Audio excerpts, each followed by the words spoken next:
Hey guys, welcome to the first tutorial on the channel for Pokemon. Today I am going to teach you how to make Pokemon decks and get started on playing the game. So yeah, let's get straight into this. So the first thing we're gonna really want to talk about when getting started making decks is what format you're gonna be playing. Pokemon has many formats. The standard is, well, standard.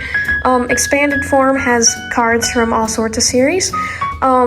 The deck I will be making isn't really standard. It's really like just me playing with friends or something. I'm using cards from the 25th anniversary Train On ETB and some cards from I think Boss's Orders, or no, Chaos Rising, such as the Fletchinder.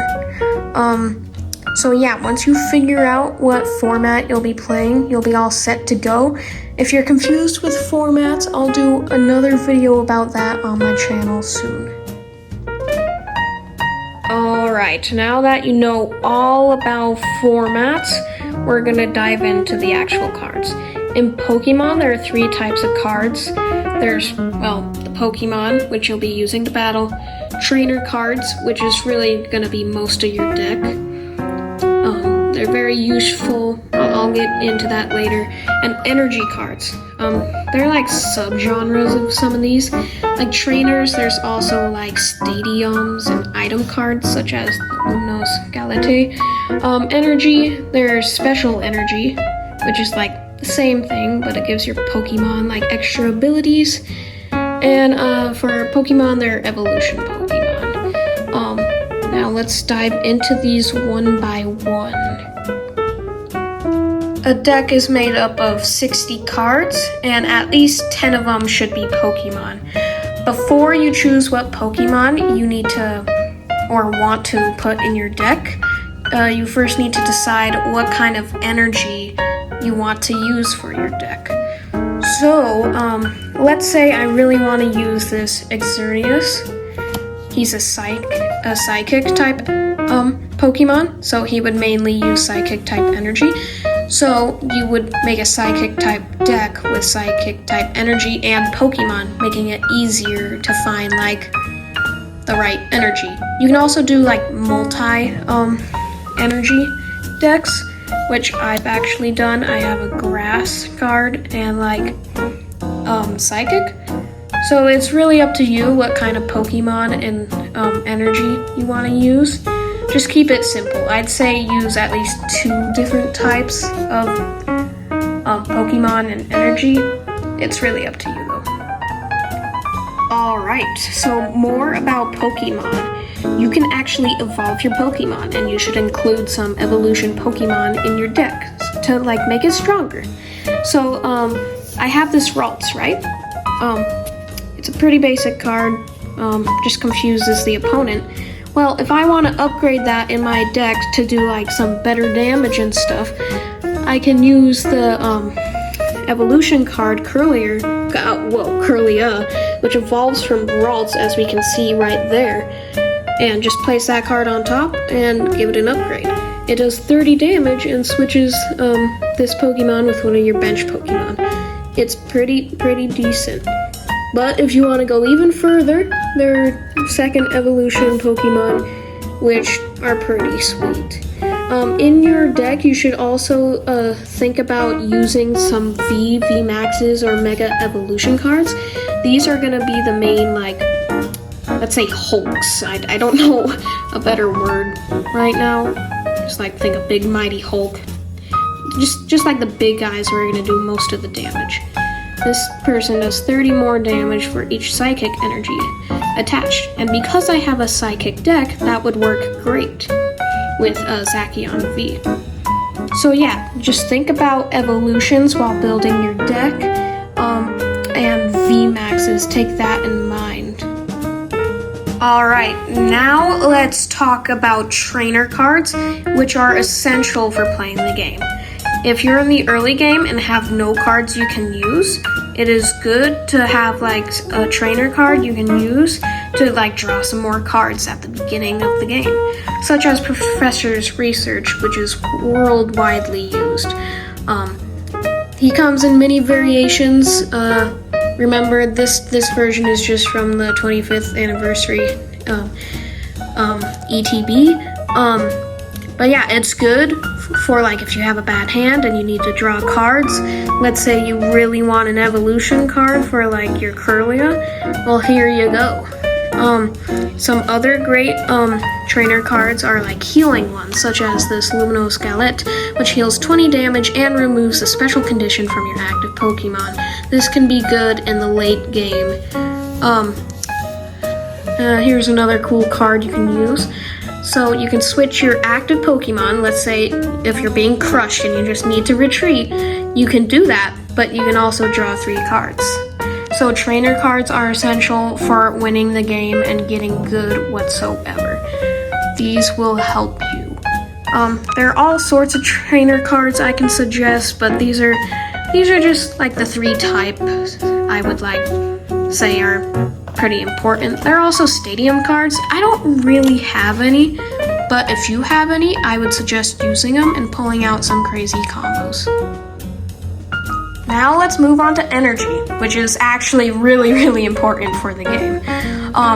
You use it to power up your attacks and like crush your opponent's Pokemon.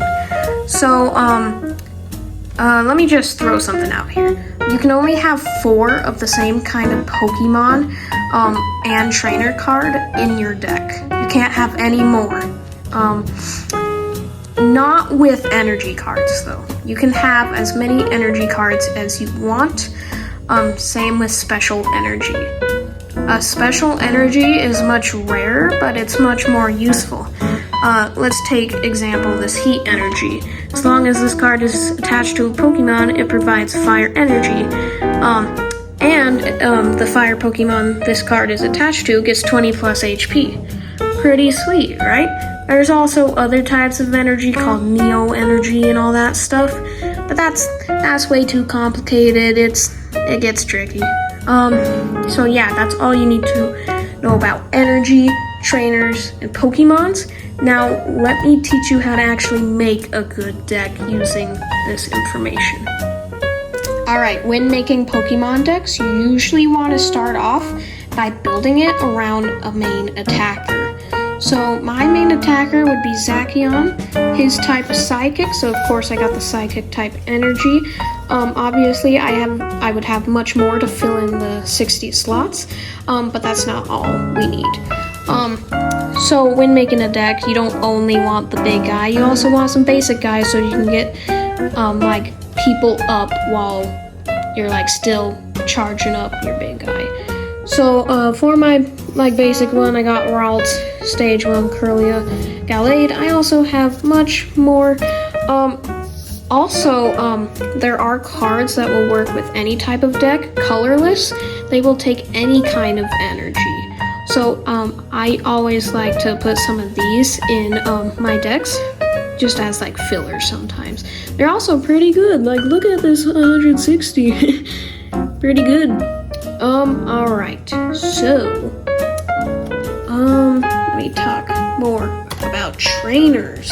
Yes. Okay.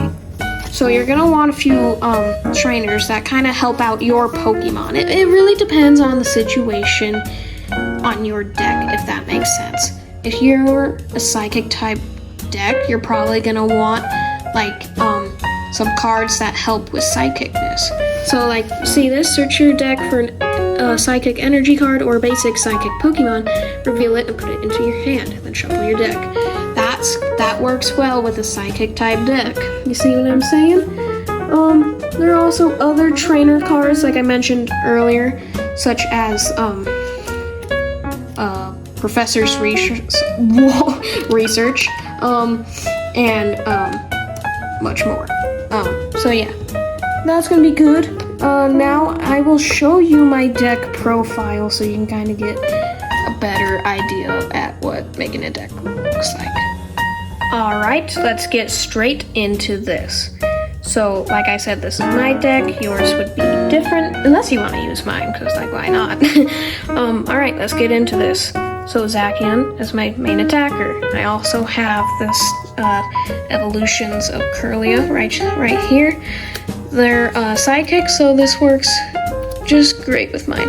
You will notice I do have 2 Ralts. That makes it easier to get Ralts in the early game because my numbers of getting him have increased from 1 to 2. So if you have a really good card that you're struggling to get, a good idea would to have multiple copies of it. Yes, so Cosmium, it's again another sidekick. I find its attack very cool in its evolutions that can be good. So it's a basic card that can turn into a pretty good one. Like here, it evolves into that one. Right? Yeah, once again, multiple copies. So Cosmium has 2 versions of the Stage 2 evolution. This is just one of them. I included 2 in my decks. Also, just for further clearance, there are 60 cards in a deck. 10 of them should be like trainer cards or even more. No, actually, no. You should have like 15 to 20 trainer cards in a deck to like, and then like maybe 5 to 10 Pokemon in a deck. 5 is probably not good. Like you should probably have more. I am also using different types of Pokemon, meaning I have different types of energy as well to go along with it. Yeah. So, yeah, build it around one dude, add more, whatever you like, you know. Yep, just have a bunch of these guys.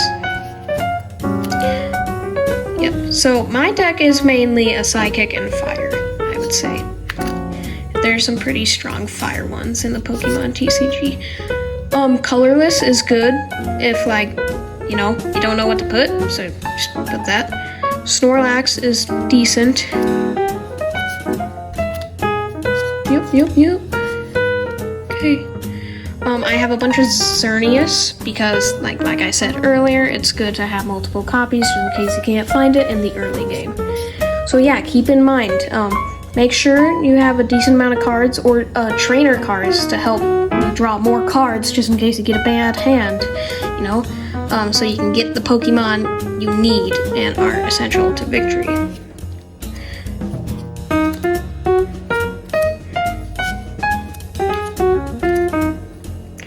What's cool about this Pokemon and in my deck is that my Pokemon are going to be taking pretty much a lot of damage. Milksari heals 20 damage from one of your Pokemon. So if you have him in the active spot and your Zacian is low, just put him up there and heal him up using that. And that's gonna be pretty good. That's gonna be good. You can also power him up using Roar of the Sword, making it even better. So keep in mind good combos with your cards. Like if you see a card needs a lot of energy, but you have a card that gives energy to one of your bench Pokemon or something, that would be a good combo to put into your deck. Alright. Alright, we're getting into the trainers. These are essential, which is why there are so many. Draw cards until you have 6 in your hand. That's good for the early game if you get a bad hand or something. This is good for looking for Pokemon you need. So let's say you're in the late game and you still haven't gotten your Zacian. You can use a Pokeball to try and get him. Old PC, Pokepad, yeah, all sorts of stuff. Oh, here, we got a Stadium. So Stadiums are cards that apply to both players, and they last until your opponent puts in a new Stadium card. So this Stadium, once during each player's turn, that player may draw 2 cards. In order to use this effect, that player must discard a single strike card from their hand.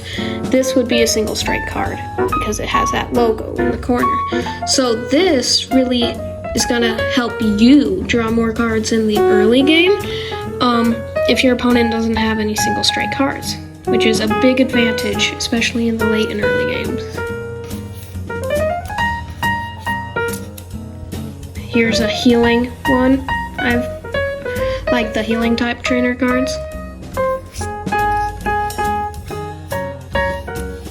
This is good for like making sure your opponent can't have energy. Alright, so that should be pretty much it for information. Once again, there's only really 60 cards in a deck.